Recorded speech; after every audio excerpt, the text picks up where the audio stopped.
నాగార్జున సాగర్ విజయ్ విహార్ కృష్ణానది వద్ద నిర్వహిస్తున్న మహావరుణ యాగంలో తెలంగాణ ముఖ్యమంత్రి రేవంత్ రెడ్డి దంపతులు పాల్గొన్నారు. పూర్ణాహుతిలో భాగంగా పూజలు నిర్వహించారు. యాదగిరిగుట్ట దేవస్థానం ఆధ్వర్యంలో యాగ క్రతువులు నిర్వహించారు. 108 మంది ఋత్వికులు 11 హోమ గుండాలతో ఈ మహాయాగం జరిపించారు.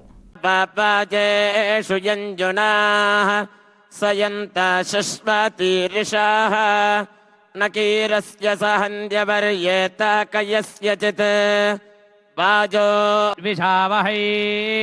ఓం శాంతి శాంతి శాంతి. దక్షిణాయనే గ్రీష్మరతౌ ఆషాఢమాసే కృష్ణపక్షే ద్వాదశ్యాం వాసరః ద్యవాసరే ఇందువాసరే శుభవాసరే శుభనక్షత్రే శుభయోగే శుభ ఆశీర్వచన సిద్ధ్యర్థం పర్జన్య దేవత అనుగ్రహ సకల సువృష్టి ధారాపాద వర్ష ప్రాప్త్యర్థం తద్వారా కర్షక కార్మిక పశుపక్ష్యాది సమస్త జీవకోటి ప్రాణరక్షణార్థం రాష్ట్రస్య సస్యశ్యామల సుభిక్షాపన పురస్సర శాస్త్రోక్త వరుణ మహాయాగ కర్మణి సకల దేవతానుగ్రహ ప్రజాయిత్యర్థం వరుణ యాగ పరిపూర్ణతా సిద్ధ్యర్థం మహాపూర్ణాహుతి హోమం. మల్కాజ్గిరి జోన్ పరిధిలో రామంతపూర్లో రామ్కీ సంస్థకు అప్పగించిన పారిశుద్ధ్య పనులపై కార్మికులు తీవ్ర ఆవేదన వ్యక్తం చేస్తున్నారు. గత కొన్ని దశాబ్దాలుగా ఇదే పనిని చేసుకుంటూ జీవనం సాగిస్తున్న తమకు రామ్కీ సంస్థతో ఒప్పందం వల్ల ఉపాధి కోల్పోయే పరిస్థితి ఏర్పడిందని కార్మిక సంఘాల నాయకులు ఆందోళన వ్యక్తం చేస్తున్నారు. తమ జీవనోపాధిని కాపాడాలని ప్రభుత్వాన్ని డిమాండ్ చేశారు. ఈ సందర్భంగా కార్మికుడు రాము మాట్లాడుతూ రామ్కీ సంస్థ వ్యవస్థపై మేము గత కొన్ని రోజులుగా పోరాటం చేస్తూనే ఉన్నాం. ఈ సంస్థ వల్ల ఎంతోమంది కార్మికులు నష్టపోతున్నారు. గత 40 నుండి 50 సంవత్సరాలుగా ఇదే పనిని చేసుకుంటూ మా కుటుంబాలను పోషించుకుంటున్నాం. గతంలో ఇంటికి 5 రూపాయల చొప్పున పనిచేసిన రోజుల్లో కూడా మేమే ఈ పనులు చేశాం. ఆ తర్వాత ఆటోల ద్వారా పని చేసుకున్నాం. కేసీఆర్ ప్రభుత్వం హయాంలో స్వచ్ఛ ఆటోలు ఏర్పాటు చేసి సుమారు 2500 ఆటోలు ఇవ్వడంతో మా జీవనోపాధి కొంత మెరుగుపడిందని అన్నారు. 30-40 సంవత్సరాల నుంచి రుక్షా బండి గ్రామ కంఠం ఉన్నప్పటి నుంచి ఇక్కడ శ్రీను అనే వ్యక్తి రుక్షా బండితో చెత్త తీస్తూ ఆయన కుటుంబాన్ని ఆయన జీవనోపాధిని కాపాడుతూ ఇక్కడ బతుకుతున్నాడు. ఇప్పుడు రామ్కీ సంస్థ అనే రామ్కీ సంస్థ వచ్చి బల్క్ గార్బేజీ మొత్తం వచ్చేసి మాకివ్వాలి, వీళ్ళు స్వచ్ఛాటో కార్మికులు ఇంటింటి తిరిగి చెత్త మాత్రమే తీయాలి, వేస్ట్ బల్క్ వేస్ట్ వేరే పెద్ద అమౌంట్ వచ్చేవి, పెద్ద గార్బేజ్ చెత్త వచ్చేవి వాళ్ళకి ఇవ్వకూడదని చెప్పి భయభ్రాంతులకు గురి చేసి హోటల్ వాళ్ళని వాళ్ళతో మాట్లాడి మా యొక్క పొట్టను కొడుతున్నారు. దయచేసి రేవంత్ రెడ్డి గారు మేము వినిపించుకున్నది ఒకటే, మేము ఎన్నో సంవత్సరాల నుంచి ఈ యొక్క పని మీద ఆధారపడి బతుకుతున్నాం. కావున మా పొట్టలు కొట్టేలాగా మీ యొక్క నిర్ణయం ఉండకూడదని మేము మనం చేసుకుంటున్నాం. మీరు మాకు ఎంతో ఇన్స్పైర్, మీరు ఒకప్పుడు ఎన్ని కష్టాలు పడ్డారో మేము కూడా మీ కష్టాలు ఒక్కొక్కప్పుడు ఒకదానొక టైంలో అన్ని చూసుకుంటా మేము కూడా ఎదిగిన వాళ్ళమే. కాబట్టి మీరు తీసుకునే నిర్ణయాలు మా యొక్క కార్మికుల పొట్టలు కొట్టేలా ఉండకుండా దయచేసి చూడండి. ఎప్పటి నుంచో చేసుకుంటున్నాం మా పనిని మమ్మల్నే చేసుకోనివ్వండి. మీరు అది ఇది అని వేరే విధంగా వేరే కొత్త రూల్స్ తీసుకొచ్చి మా జీవనోపాధి దెబ్బతీయకండి. మేము ఇంతకాలం ఎలాగైతే చేసుకుంటున్నామో అలాగే చేసుకొని బతుకుతాం. దయచేసి మీకు చేతులు జోడించి చెప్తున్నాం, మా యొక్క జీవనోపాధిని దెబ్బతీయకండి. ఇది రిక్వెస్ట్గా మిమ్మల్ని అడుక్కుంటున్నాం. కాదు ఇలాగే వెళ్తామంటే తర్వాత మేము కూడా మా ఒక 1,46,000 మంది కార్మికులు ఉన్నాము హైదరాబాద్లో. హైదరాబాద్ చుట్టుపక్కల 1,46,000 కార్మికులు ఉన్నాము. మేము తదుపరి నిర్ణయం ఏంటో కూడా మీకు ఎన్నోసార్లు విన్నపించిన కమిషనర్లతో మాట్లాడడం జరిగింది. ఉస్మానియా యూనివర్సిటీలోకి మాణికేశ్వరి నగర్ బస్తీ వాసులను అనుమతించకపోవడాన్ని నిరసిస్తూ వారు పెద్ద ఎత్తున ఆందోళనకు దిగారు. ఓయూ పోలీస్ స్టేషన్ ముందు బస్తీ వాసులు గుమిగూడి అధికారుల తీరును వ్యతిరేకిస్తూ నినాదాలు చేశారు. అలాగే యూనివర్సిటీలోకి వెళ్లకుండా గేట్లు ఏర్పాటు చేసిన ప్రాంతంలోనూ బస్తీ వాసులు నిరసన తెలిపారు. పోలీస్ స్టేషన్ ముందు భారీగా జనం చేరడంతో కొద్దిసేపు ఉద్రిక్త పరిస్థితులు నెలకొన్నాయి. ఈ సందర్భంగా కాంగ్రెస్ పార్టీ నాయకుడు బస్తీవాసి మల్లికార్జున్ మాట్లాడుతూ మాణికేశ్వరి నగర్ ప్రజలకు ఓయూలోకి అనుమతించకపోవడం సరికాదని మండిపడ్డారు. ఉస్మానియా యూనివర్సిటీ ఏర్పాటుకు తమ పూర్వీకులు భూములు ఇచ్చారని పేర్కొన్నారు. బోనాల పండుగ అనంతరం మరుసటి రోజు ఓయూ పరిసరాల్లో వనభోజనాలకు వెళ్లడం తమకు ఎన్నో ఏళ్లుగా కొనసాగుతున్న సంప్రదాయమని తెలిపారు. అలాంటి సంప్రదాయాన్ని అధికారులు అడ్డుకోవడం బాధాకరమన్నారు. వెంటనే గేట్లు తెరిచి బస్తీ ప్రజలను ఓయూలోకి అనుమతించాలని డిమాండ్ చేశారు. అవాంఛనీయ సంఘటనలు జరిగినాయి. ఇంతకుముందుకు వాటిని దృష్టిలో పెట్టుకుని ఇంతకుముందుకు బాగా తాగి రోడ్ల మీద సీసాలు పడేసారు, పిల్లలతో గొడవ పడ్డారు. కాబట్టి డీసీ గారే గానీ రిజిస్టర్ గారే గానీ అక్కడ బ్యాన్ చేశారు. యాక్చువల్ గా కూడా బయట వాళ్ళు వచ్చి తాగి అవన్నీ చేస్తున్నారని చెప్పే ఉద్దేశంతో చేశారు. అది ఒక మాణికేశ్వర నగర్ వాళ్ళ ఉద్దేశంలో కాదు, అది అందరి గురించి కూడా అది చేసిండ్రు. సో ఈ రోజు వీసీ గారిని రిక్వెస్ట్ చేయడం జరిగింది, రిజిస్టర్ గారిని రిక్వెస్ట్ చేసినాం. మన అక్కడ కొద్దిగా మన ల్యాండ్స్కేప్ గార్డెన్ లో కనీసం ఒక ప్లేస్ ఇవ్వండి సార్. వాళ్ళు అక్కడనే కూర్చొని తిని వాళ్ళు ప్రశాంతంగా ఉండి మళ్ళీ క్లీన్ చేసుకుని వాళ్ళే దాన్ని క్లీన్ చేసుకుని పోతామని అంటే మనలతో ఇప్పుడు వచ్చి మాట్లాడడం జరిగింది. వాళ్ళు కూడా మాట ఇచ్చినారు. వాళ్ళతో కూడా పెద్దవాళ్లతో కూడా ఒకటి మాట్లాడి మళ్ళీ పంపించడం జరుగుతుంది. ఒకటే మాణికేశ్వర నగర్ వాసులకు ఒకటే రిక్వెస్ట్ ఏంది అంటే మీరు అందరూ అర్థం చేసుకోరు. యూనివర్సిటీకి 100 ఏళ్ళని చెప్పుకున్న మన ప్రభుత్వం ఈ రోజు మాణికేశ్వర నగర్కి 100 ఏళ్ళు జరిగింది.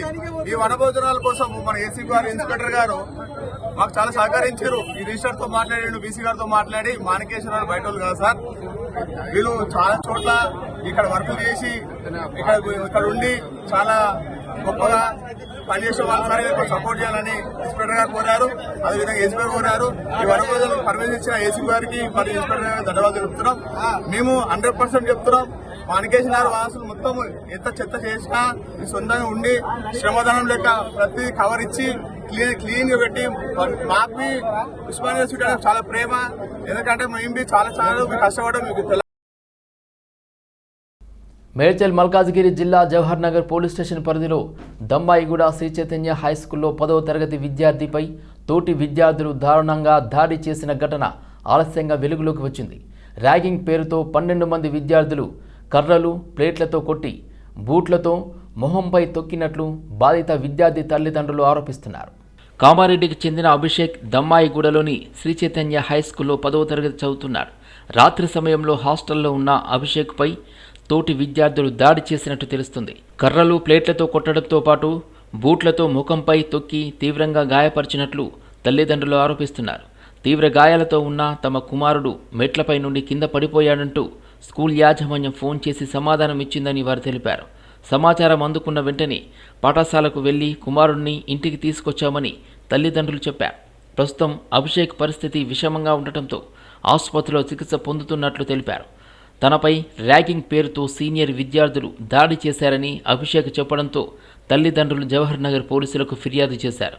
తమ కుమారుడిపై దాడి చేసిన విద్యార్థులపై కఠిన చర్యలు తీసుకోవాలని, ఘటన జరిగిన విషయం బయటకు రాకుండా దాచేందుకు ప్రయత్నించినట్లు ఆరోపిస్తున్న స్కూల్ యాజమాన్యంపై చర్యలు తీసుకోవాలని తల్లిదండ్రులు డిమాండ్ చేస్తున్నారు. హైదరాబాద్కు చెందిన సిఫ్రా మల్లిక్ ఢిల్లీలో ఇటీవల జరిగిన Mrs World International 2026 season 4 national ఫైనల్స్లో ప్రతిష్టాత్మకమైన మిసెస్ కాన్ఫిడెంట్ టైటిల్ను కైవసం చేసుకున్నారు. గ్లామర్ గుర్గావ్ ఆధ్వర్యంలో జరిగిన ఈ జాతీయ స్థాయి పోటీల్లో దేశం నలుమూలల నుండి ప్రతిభావంతులైన వివాహిత మహిళలు పాల్పంచుకున్నారు. ఈ పోటీల్లో సిఫ్రా మల్లిక్ తన ఆత్మవిశ్వాసం, హుందాతనం, స్పష్టమైన భావ వ్యక్తీకరణ, వ్యక్తిత్వం, కమ్యూనికేషన్ నైపుణ్యం, మేధస్సు, మాట్లాడే తీరు వంటి విభిన్న అంశాలపై న్యాయ నిర్ణేతల ప్రశంసలు అందుకొని మిసెస్ కాన్ఫిడెంట్ టైటిల్ను సొంతం చేసుకున్నారు. యాక్చువల్లీ ఒడిశా బేస్ నుంచి, సో నా పెళ్ళి ఇక్కడ అయింది తెలంగాణలో. సో నేను తెలంగాణ కోడల్ని, కానీ ఒడిశా కూతురిని. సో ఇక్కడే తెలంగాణ కోడల్ లాగా నేను రిప్రజెంట్ చేసిన ఈ కాంపిటీషన్లో. ఇది గ్లామర్ గుడ్గావ్ నుంచి ఈ కాంపిటీషన్ జరిగింది, మిసెస్ వరల్డ్ ఇంటర్నేషనల్ అని, పెళ్ళి అయిన వాళ్ళ కోసం. సో అక్కడే నేను తెలంగాణని ఒక కోడలుగా రిప్రజెంట్ చేసిన. అండ్ ఇక్కడే మిసెస్ కాన్ఫిడెన్స్ అని ఒక అవార్డు గెలిచి వచ్చిన. సో అక్కడే నాకు చాలా నేర్చుకోవడానికి దొరికింది. అండ్ నేను ఫస్ట్ అక్కడ డైరెక్టర్స్ వర్కా మ్యామ్ అండ్ అభిషేక్ సార్ని చాలా థ్యాంక్ యూ చెప్తాను. పెళ్ళి అయిన వాళ్ళని ఎంత ఎంకరేజ్ చేయడానికి, ముందుకి వచ్చి అందరికీ సొంత టాలెంట్స్ చూపెట్టడానికి. సో అక్కడే నేను నా టాలెంట్తో సహా అందరితో నుంచి కొంచెం కొంచెం నేర్చుకున్నాను. దానికే నేను చాలా చాలా థ్యాంక్ఫుల్గా ఉన్నాను వాళ్ళకి. దాంతో సహా నేను థ్యాంక్స్ చెప్తాను నా చెల్లికి. ఒక టాలెంట్ రౌండ్ అని జరిగింది, అక్కడే నేను 2 స్టేట్స్కి రిప్రజెంట్ చేసినాను, ఒడిశా అండ్ తెలంగాణకి. వెంకటేశ్వర స్వామి జగన్నాథ్ స్వామికి ఒక ఫ్లవర్ గార్డెన్ ఇస్తున్నట్టు. ఎందుకంటే తెలంగాణ ఫ్లవర్స్ కోసం చాలా famous. And Jagannath Swami in return Venkateswara స్వామికి ఒక లడ్డు తినిపిస్తున్నట్టు. యాక్చువల్లీ అది రసగుల్లా, అంటే ఒడిశాలో రసగుల్లా చాలా ఫేమస్ అని. సో ఈ పర్టిక్యులర్ థాట్ ప్రాసెస్ నాకున్న చెల్లి ఇచ్చింది. సో అక్కడే ఆ రౌండ్లో చాలా చాలా మంది నాకు. హైదరాబాద్ అమీర్పేట్లో సత్య ఏజెన్సీస్ నూతన షోరూం ప్రారంభమైంది. వాల్యూ జోన్ ఏర్పాటు చేసిన ఈ షోరూం తెలంగాణలో సత్య ఏజెన్సీస్కు తొలి షోరూం అని సంస్థ ప్రతినిధులు తెలిపారు. నాణ్యమైన ఉత్పత్తులను ఉత్తమ ధరలకు అందించడమే తమ లక్ష్యమని వెల్లడించారు. ఆ ఫెస్టివల్ తర్వాత మరొక దినమే మనం ఇక్కడ ఫస్ట్ షోరూమ్ తొలి ఓపెన్ చేసినాం ఇక్కడ హైదరాబాద్లో. Finally we are here at Hyderabad to cover the complete South India state. Satya is not a new name for the Telugu speaking belt. Telugu వాళ్ళకంతా సత్య అంటే కొత్తది కాదు, మనకు అలవాటు అయిన కంపెనీ సత్య ఏజెన్సీస్. ఈ కంపెనీ మనం 1987లో స్టార్ట్ చేసింది. ఇది 35 years ప్లస్ కంపెనీ రన్నింగ్ అండి. సత్య చూసినారంటే ఇప్పుడు మనకి 266 షోరూమ్స్ ఉంది తమిళనాడులో. తర్వాత పాండిచేరిలో 3 షోరూమ్ ఉంది. ఆంధ్రాలో 65 షోరూమ్స్ ఉంది. తర్వాత మనం ఇప్పుడే వచ్చి యూనిలెట్ అనేసి కర్ణాటకలో 54 షోరూమ్స్ ఉంది. తర్వాత కేరళలో 4 షోరూమ్స్ ఉంది. టోటలీ 427 షోరూమ్స్ ఉంది మనకి, 400+ స్టోర్స్. ఇప్పుడు తెలంగాణలో మాత్రం మనకి స్టోరు లేకాకుండింది, ఇప్పుడు అది పూర్తి అయింది ఈరోజు. ఇది first showroom. We're expecting a very good support from the customers of Telangana. And we know Telangana people will definitely watch for the best price, and we are here not only in one single state. With this we are finally covering the complete South Indian state of the country, and we are very proud to get associated with the Telangana market, and we are spreading happiness across the South India, and we would like to extend the same spreading of happiness to all our customers and the channel partners and OEMs who are banking on us. యువతలో ఆధ్యాత్మిక జ్ఞానాన్ని సులువైన పద్ధతిలో అందించేందుకు global Advaita machine ఆధ్వర్యంలో జ్ఞానోదయ ఉద్యమ కార్యక్రమాన్ని September 13న ప్రారంభించనున్నట్లు machine తెలిపింది. సోమాజిగూడ ప్రెస్ క్లబ్లో ఈ కార్యక్రమ బ్రోచర్ను mission chairman Chelasani Balaramaiah, founder director Anand K Reddy ఆవిష్కరించారు. మేము గ్లోబల్ అద్వైత మిషన్ అనే ఫౌండేషన్ నుంచి వచ్చాము. మేము 13th మేము ఒక 5-6 సంవత్సరాల నుంచి గీతా కాంటెంట్ మీద విదేశాల్లో ఎట్లా తేలిగ్గా భగవద్గీత చెప్పాలి, జెన్జీకి ఎట్లా తేలిగ్గా చెప్పాలి అనేది 6-7 సంవత్సరాలకు వర్క్ చేసి ఆల్మోస్ట్ 76 సాంగ్స్ చేశాము. ఒక 800 డిఫరెంట్ వీడియోస్ చేశాము, 800 వీడియోస్ చేశాము. ఈ కాంటెంట్ అంతా కూడా, ఈ 6 సంవత్సరాలు ఈ కాంటెంట్ అంతా కూడా 13వ తారీఖున, సెప్టెంబర్ 13వ తారీఖున శిల్పకళా వేదికలో లాంచ్ చేస్తున్నాం అన్నమాట. అక్కడ 2000 మెంబర్స్ రావచ్చు. సో వి రిక్వెస్ట్ ఎవ్రీబడి, అందరి ఎవరైతే ఇంగ్లీష్ అర్థమవుతుందో, జెన్జీ వాళ్ళు ఉన్నారో, ఇంజనీర్స్, గ్రాడ్యుయేట్స్, ప్రొఫెషనల్స్ ఎవరైనా కానీ ఆ ప్రోగ్రామ్కి రావచ్చు. మోస్ట్లీ 99% పవన్ కళ్యాణ్ గారు చీఫ్ గెస్ట్గా ఉంటారు. మన రాష్ట్ర ముఖ్యమంత్రులు వాళ్ళు కూడా వస్తారు. సో అందరిని పిలుస్తున్నాము. సెప్టెంబర్ 13 శిల్పకళా వేదికలో లాంచింగ్ ఉంటుంది. జెన్జీకి ఎంట్రీ ఫీజు ఏం లేదు, ఎంట్రీ ఈజ్ ఫ్రీ. సో అందరు రావచ్చు సెప్టెంబర్ 13 4 గంటలకి. కేంద్ర ప్రభుత్వం కార్పొరేట్ శక్తుల కొమ్ము కాస్తుందని సిఐటియు రాష్ట్ర ఉపాధ్యక్షులు జె మల్లికార్జున్ కేంద్ర ప్రభుత్వాన్ని విమర్శించారు. సిఐటియు, రైతు సంఘం, అఖిల భారత వ్యవసాయ కార్మిక సంఘాల సంయుక్త కమిటీ ఆధ్వర్యంలో నేడు జైలు భరో కార్యక్రమం సందర్భంగా పటాన్ చెరువులోని పిఎఫ్ కార్యాలయం ఎదుట ధర్నా నిర్వహించడం జరిగింది. అంటే ఉద్యోగాలు తీసేస్తున్నాం. వాళ్ళు బయటకు వచ్చి మాట్లాడుతున్న డిమాండ్ ఏంటి? వాళ్ళ డిమాండ్, ఏకైక డిమాండ్ మమ్మల్ని పర్మనెంట్ చేయడం. ప్రారంభంలో వాళ్ళ డిమాండ్ పర్మనెంట్ కాదట, నేను కనుక్కున్నా. మాకు వేతనాలు పెంచండి. ఒక 4 నెలల నుండి వీళ్ళే ట్రైనింగ్ చేసినటువంటి బీహార్, ఛత్తీస్గఢ్ రాష్ట్రాల నుంచి కార్మిక వర్గానికి ఒక 1 నెల రోజులు 2 నెలలు ట్రైనింగ్ ఇచ్చేసిన తర్వాత వాళ్ళందరికీ ఇచ్చినటువంటి పని విధానం ఏంటంటే మీరు ఫీస్ రేట్ కార్మికులు అని చెప్పేసి పెట్టాడు. ఒక్కొక్క ఫీస్ రేట్ కార్మికుడు 30,000, 40,000, 50,000 వెళ్తుంటే 15 సంవత్సరాల నుంచి పనిచేసేవాడు కేవలం 25,000కి మించి వేతనాలు లేవు. కడుపు మండి పని మానేసేసి క్యాంటీన్లో కూర్చుంటే యజమాని వచ్చి మాట్లాడే భాష అంటే తెలుసా? మీరు అన్ని మూసుకుని కంపెనీలో మిషన్ దగ్గరికి వెళ్తే సంతోషం, మీరు మిషన్ దగ్గర పని చేయమంటే ఇక్కడి నుంచి దొబ్బేయండి అని చెప్పేసి గేట్లు కూడా ఓపెన్ చేసేసి బయటికి పంపించిన పరిస్థితి ఉంది. అందుకని సమ్మె కూడా అనలేం. అది నిరసన కార్యక్రమంతో బయటకు వస్తే 170 మందిని మాకు కళాలు ఉన్నాయి, పిల్లలు ఉన్నాయని చెప్పేసి రద్దు చేసి వాళ్ళందరూ రోడ్డు మీద పెట్టేశారు. మరి ఏం భార్యాభర్తల సంబంధం ఉన్నారు కదా యజమాన్యానికి, కార్మిక వర్గానికి. అట్లానే తండ్రి కొడుకుల సంబంధం ఉండాలి కదా. 15 సంవత్సరాల నుంచి పనిచేసిన కార్మికుడిని నువ్వు అవసరం లేదు అంటే వాళ్ళ ఉద్దేశం ఏంటంటే వీళ్ళు ఎట్టాగొట్ట బయటికి పంపిస్తేస్తే రేపు రాబోయే రోజుల్లో ఇతర రాష్ట్రాల కార్మికులు